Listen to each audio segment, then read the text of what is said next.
characteristics that are used to identify something, identify a person, identify something specific about that person.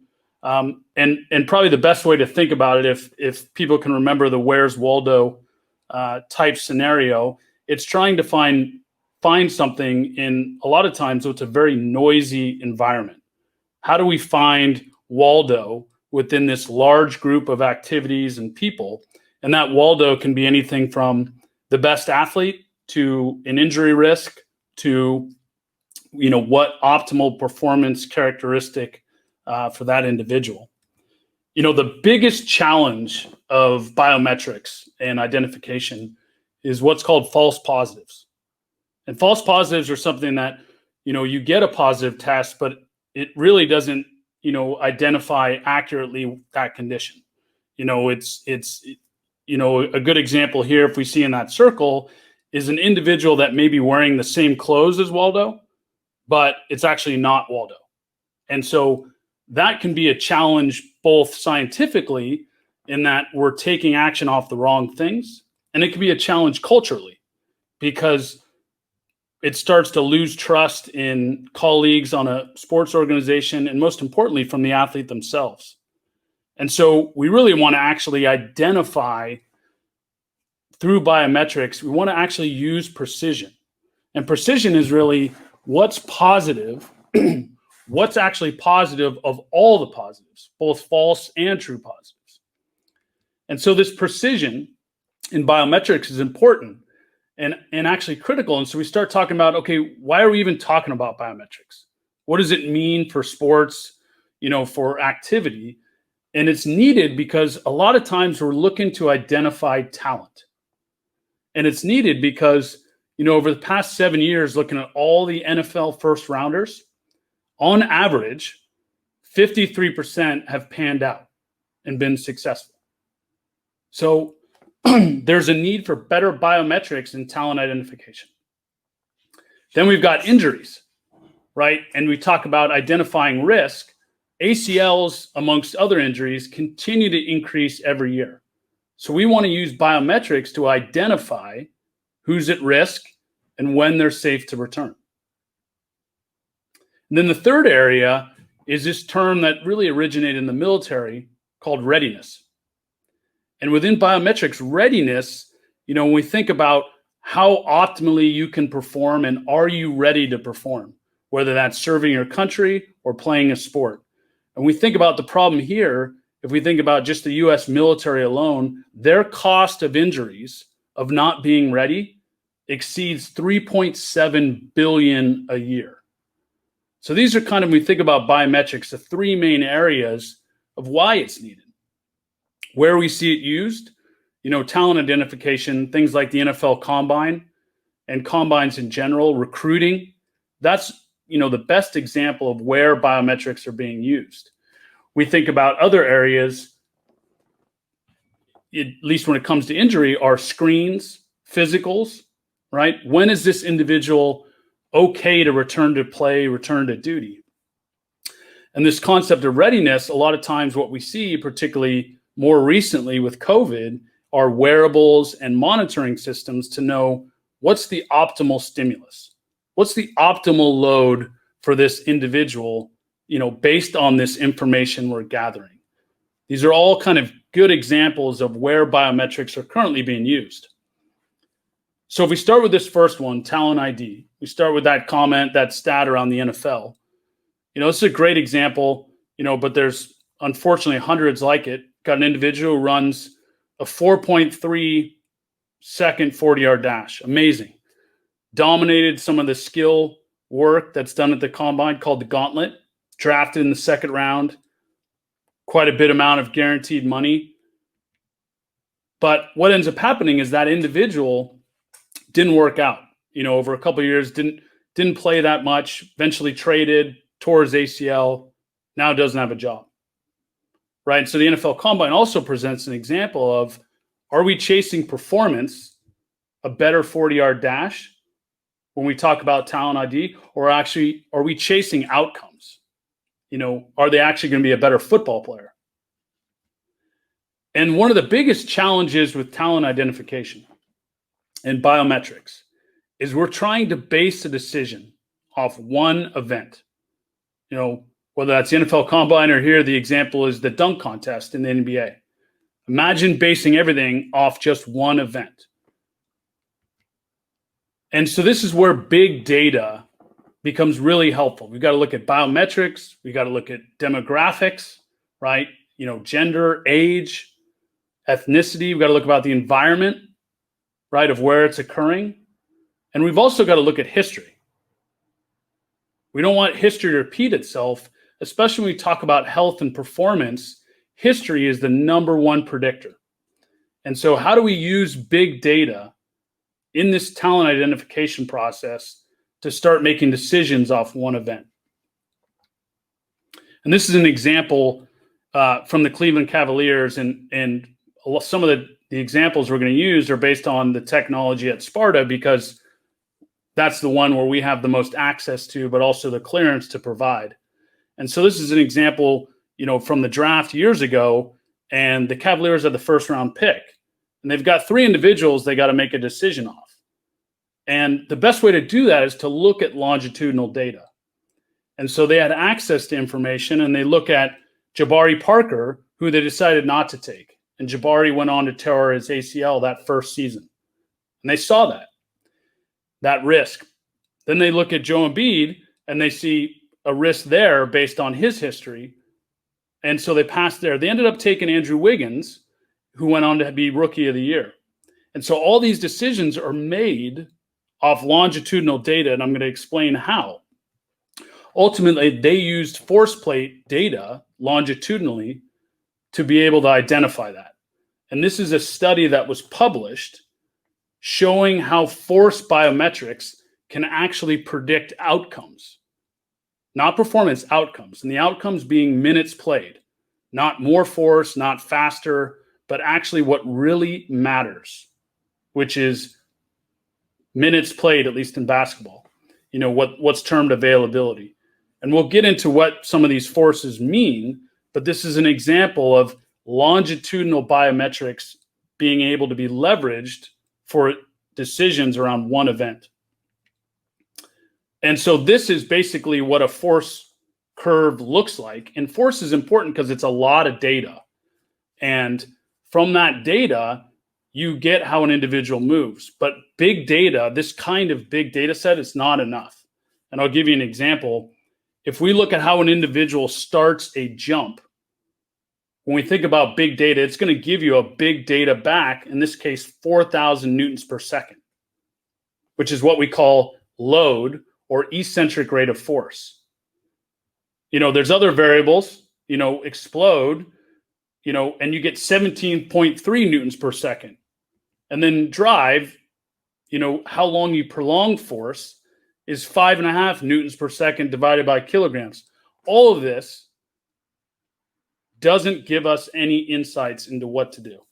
It just gives us these calculated variables that are interesting. We may make decisions often or not, but they're not relative, and they're certainly not insightful. So what we really want is we want to give that data context. When we collect data from biometrics, what we really want to know is, where does that individual lie relative to their peers?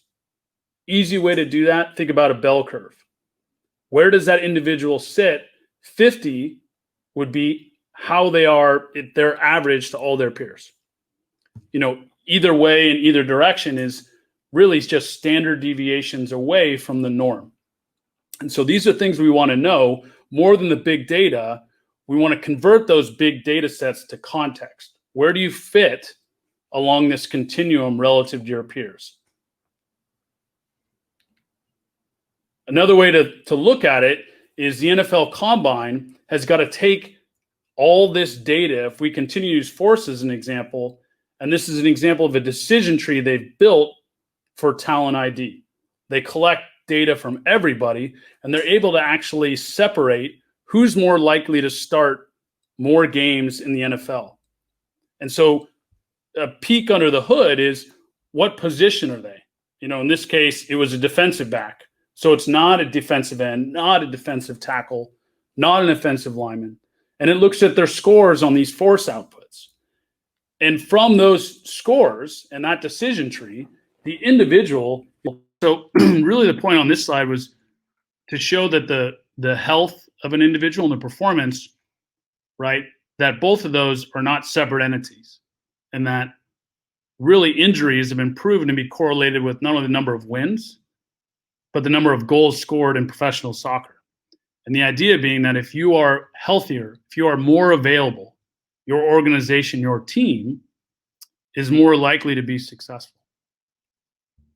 So when we talk about innovation, we look at other areas that have evolved. One of the things that we're looking at is how technology's changed considerably, over 30, 40 years in communications, a Walkman all the way to an iPhone.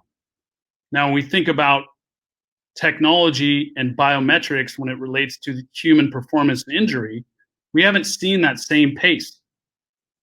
And the good news is we can take subjective tests like the BEST test, a balance test to identify concussion, and we can actually use data and technology without changing the test to have better, more objective variables. Example here is balancing on a force plate or other device holding an iPhone. You can get accelerations or what's called sway velocity, how much you actually move at a very granular level, rather than just counting how many times you touch down. So you can actually make subjective tests objective. One of the things that's both great about athletes and challenging, when it comes to biometrics, they can bulletproof it, they can cheat it. And in this case, the balance error scoring system and concussions are a great example. We look at the number of times that are touched down at a baseline, which is this circle. This is an athlete prior to concussion. Now, a lot of times athletes are coached by teammates, by veterans, to be off balance on their baseline. Because the more off balance they are, the more times they touch down in that baseline, then the easier it will be to be cleared post-concussion, because their baseline is so high. That's a scary thought. We start talking about brain health and concussions. So this was a study done with Stanford Healthcare, looking at the balance error scoring system, and then adding in something more granular. We talked about accelerometers, whether it's a force plate or iPhone. This is something more granular, looking at sway velocity, and it eliminates that initial tanking or cheating portion. But the second circle also indicates that the recovery from concussion is far longer than we thought, and it's far longer than that 7-day period where athletes are cleared. The effects of a concussion last upwards of 20 or more days. And the way we're able to identify that with biometrics is just better, more objective, granular technology. The challenge with injuries, whether it's concussion or others, is they don't happen very often. So we've got to aggregate that data in order to be predictive. And if we think about ACLs, an average soccer team has one ACL per season. Now, to be predictive, at least accurately, you need about a 10% or less margin for error. So that means you need about 100 samples.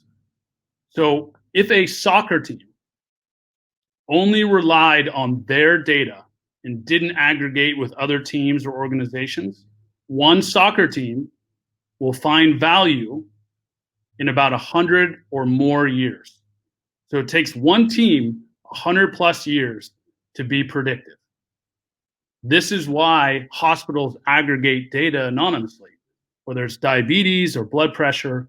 They don't have enough cases on their own. So again, the way to do that is to take a test, that balance test, add in the sway velocity, and then layer on the context of what's good so we can identify what that threshold is for action. In this case, we know on the bell curve, when it becomes less than 48, we see an increased risk, and that's how biometrics are actually used from the start of the test to the actual action component using that bell curve, what's called T-scores. This carries over other tests. We've seen it in plank, where on a plank test, we're able to identify, groin risk or shoulder risk. But probably what to me is the most exciting is when we start layering in machine learning.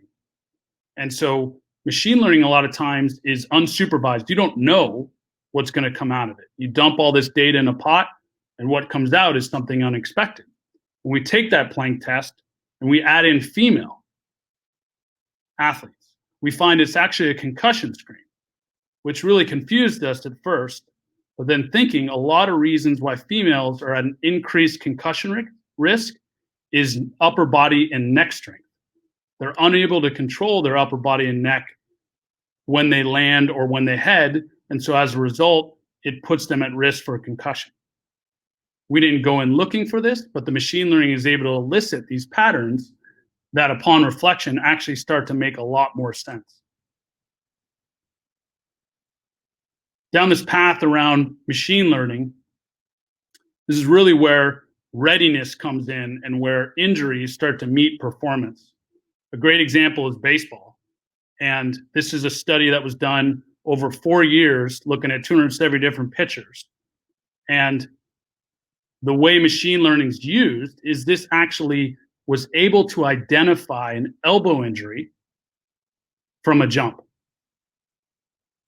An elbow injury from a jump. So the way it was done is it split all that data into 2 sets and actually built a machine learning model off half of that data.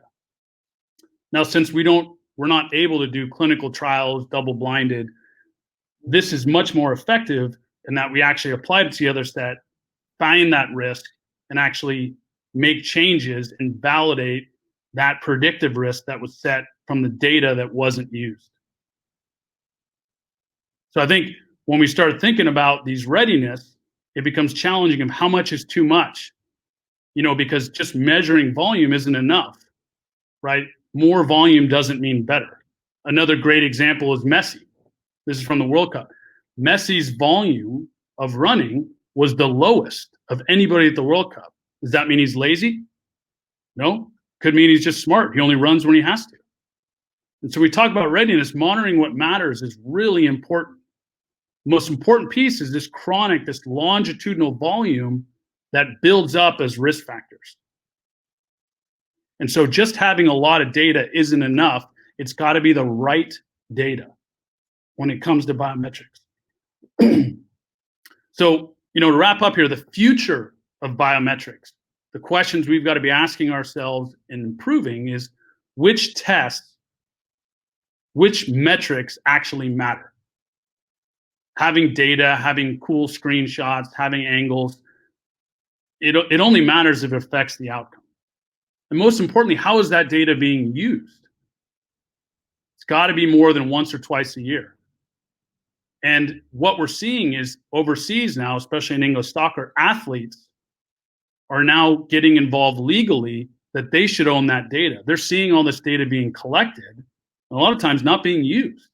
So athletes are now taking ownership, and who really owns that data is going to be a big discussion as this field of biometrics evolves. Thank you, everybody, for your time.